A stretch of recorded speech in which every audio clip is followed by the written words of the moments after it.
नमस्कार. नमस्कार. सध्या महाराष्ट्रामध्ये विधानसभेची निवडणुकांची रणधुमाळी चालू आहे. महाराज, आपलं काय मत राहील यावेळेस? 2024 मध्ये निवडणुकीच्या माध्यमातून आज आपण जर चर्चा करायची जर ठरवली तर पाठीमागच्या कालखंडामध्ये ज्या विधानसभेच्या निवडणुका झाल्या त्याच्यामध्ये विकासाचे मुद्दे असायचे.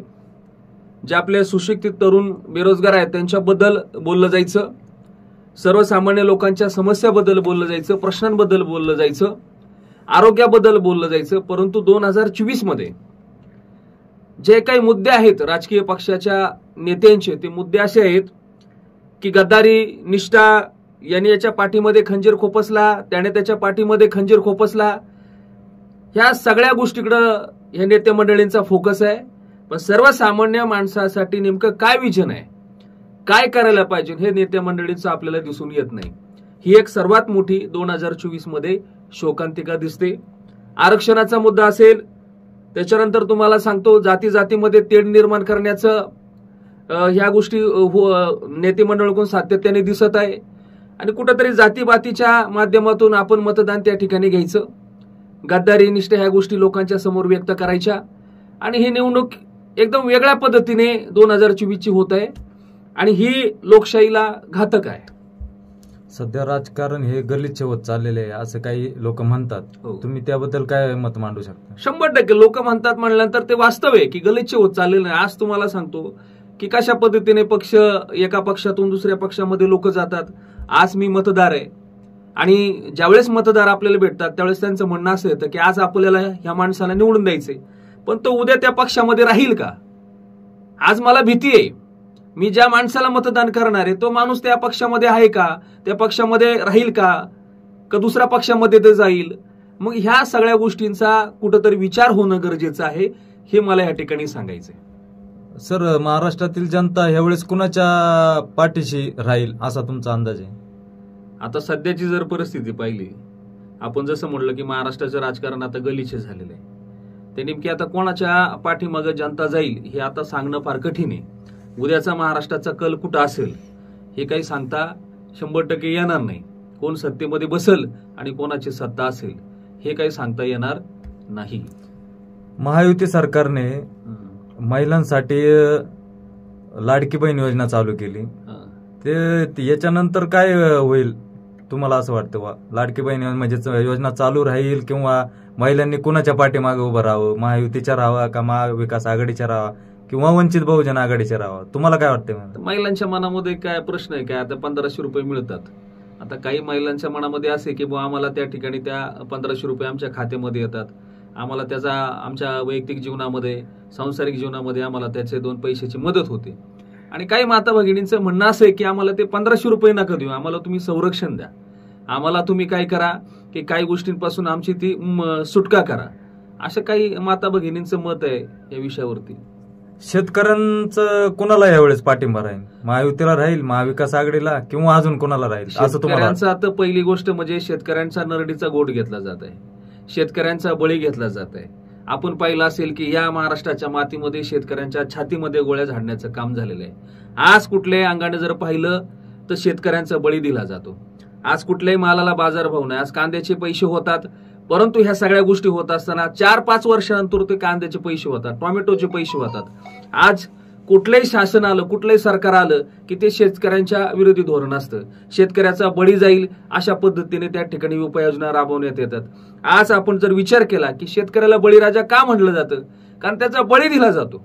आज शेतकऱ्यांची अवस्था अशी की त्यांना 24 तास वीज नाहीये, 12माही पाण्याचं नियोजन नाहीये. आज जे देश कृषीप्रधान देश नाहीये, त्या कृषीप्रधान देश नसताना देखील त्या ठिकाणी 24 तास विजेची त्या शेतकऱ्याला त्या ठिकाणी हमी दिली जाते, शेतकऱ्याला वीज पुरवली जाते, 12माही पाण्याचं नियोजन केलं जातं. आणि त्याने पिकामध्ये जर त्याला काही लॉस झाला तर तिथलं सरकार देतं, जे कृषीप्रधान देश नाहीये. पण आपली शोकांतिका असं आहे की आपला जो देश आहे तो कृषीप्रधान म्हणलं जातं, पण त्या कृषीप्रधान देशामध्ये शेतकऱ्यांच्या आत्महत्या होत आहे. आज महाराष्ट्राची जर आपण आकडेवारी जर शोधली तर 56 लाखापेक्षा जास्त शेतकऱ्यांनी आत्महत्या केलेल्या आहे. आज आपण या ठिकाणी बाईटच्या माध्यमातून बोलतोय, पण आजही कितीतरी आमचे शेतकरी बांधव आहेत की ते आत्महत्याचा विचार करत आहे.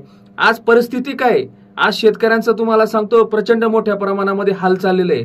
आज त्यांच्या विषयावरती कुणी बोलत नाही. आज फक्त महाराष्ट्रामध्ये एवढाच विषय चाललेला आहे, यांनी गद्दारी केली, त्यांनी गद्दारी केली, यांनी पाठीमध्ये खंजीर खोपसला.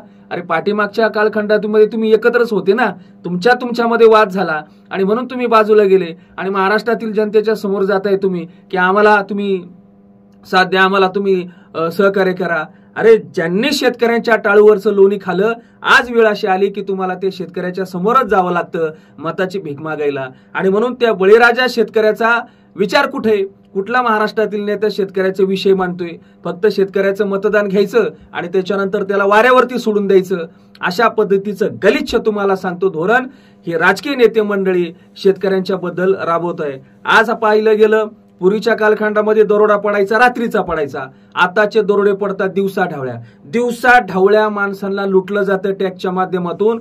एकाच गोष्टीचा 4-4, 5-5 ठिकाणी टॅक्स वसूल केला जातो.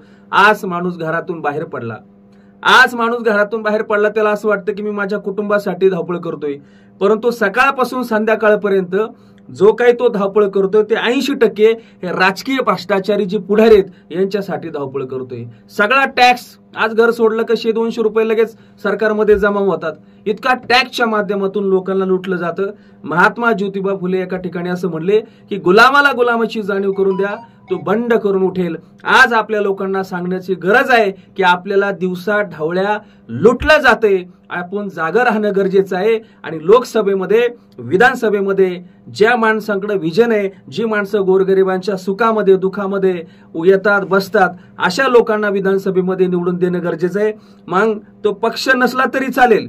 आज आपण पाहिलं असेल, काही लोक पक्षाच्या माध्यमातून मतदान मागतात, काही लोक कुठेतरी कुटुंबाच्या माध्यमातून मतदान मागतात, काही संघटनेच्या माध्यमातून.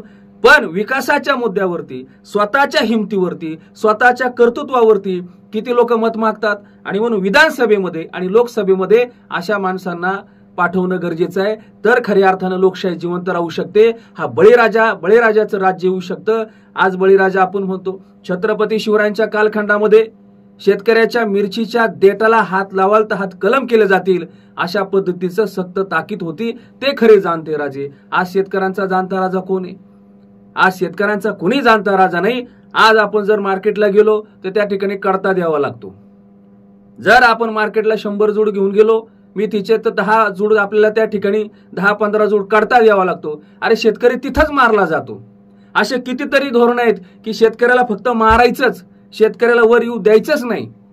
आणि म्हणून आज शेतकरी बांधवांनी विचार करून मतदान करणं गरजेचं आहे की आपण ज्या लोकांचे झेंडे आपण हातामध्ये घेतोय तीच लोक उद्या आपल्याला लुटणार आहेत लोकसभेमध्ये, विधानसभेमध्ये गेल्यानंतर. आणि म्हणून योग्य पद्धतीच्या माणसाचा आपण विचार करा, जो खऱ्या अर्थानं शेतकऱ्यांच्या हिताचे निर्णय घेऊ शकतो. अशा माणसाला आपल्याला विधानसभेमध्ये पाठवायचं आहे. अशा पद्धतीने माझं हे वैयक्तिक मत आहे. महाराज, मुंबईमध्ये काही ठिकाणी बॅनर लागले आहे, कटेंगे तो बटेंगे. आणि एक मोठा नेता आहे, तो म्हणत होता की स्वराज्य बांधणीच्या वेळेस छत्रपती शिवाजी महाराजांच्या काळात मुस्लिम समाज नव्हता. त्याबद्दल तुमचं काय मत आहे? पहिली गोष्ट म्हणजे की छत्रपती शिवाजी महाराजांच्या कालखंडामध्ये सर्व जाती धर्माची लोक होती आणि त्यांनी स्वराज्य उभं केलं. आता मी माझ्या आयुष्यामध्ये 19 वेळेस रायगडला गेलेलो, रायगड किल्ला पाहिला. राजगडला मी 11 वेळेस गेलेलो. तर रायगडला गेल्यानंतर तुम्हाला तिथे वरती छत्रपती शिवाजी महाराजांची जी समाधी आहे त्याच्याच बाजूला तुम्हाला मस्जिद दिसेल. त्याच्यानंतर तुम्ही रायगडला गेले तिथं सुद्धा तुम्हाला मस्जिद दिसेल. आपण बऱ्याच किल्ल्यांवरती गेल्यानंतर त्या ठिकाणी मस्जिद आपल्याला दिसते. जर स्वराज्य उभं करत असताना मुस्लिम बांधव जर नसते तर त्या मस्जिदी आपल्याला दिसल्या नसत्या. हे नेते मंडळी काय करतात की आपल्यामध्ये भांडणं लावायचं काम करतात. म्हणजे कशा पद्धतीने हिंदू आणि मुस्लिम एकमेकांची डोकी फोडतील आणि आम्हाला आमच्या राजकारणामध्ये आमच्या स्वार्थाची पोळी आम्हाला त्या ठिकाणी भासता येईल, खाता येईल. आणि म्हणून ही राजकीय लोक जी आहे, आता नितेश राणेंचं तुम्ही ते बोलले की त्यांनी असं स्टेटमेंट दिलं, मला असं वाटतं की त्याने त्यावेळेस काहीतरी गांजा वगैरे फुकला असेल आणि त्याच्यामध्ये तो बोलत असेल. आणि म्हणून मला सांगायचं की सर्व जाती धर्मातील लोकांनी एक राहिलं पाहिजे. सगळ्यात महत्वाचं मी महत्वाचं नाही, तुम्ही महत्वाची नाही, तर भारत देश फार महत्वाचा आहे. एवढंच या निमित्ताने सांगतो. धन्यवाद. जय हिंद, जय महाराष्ट्र, जय जिजाऊ, जय शिवराय.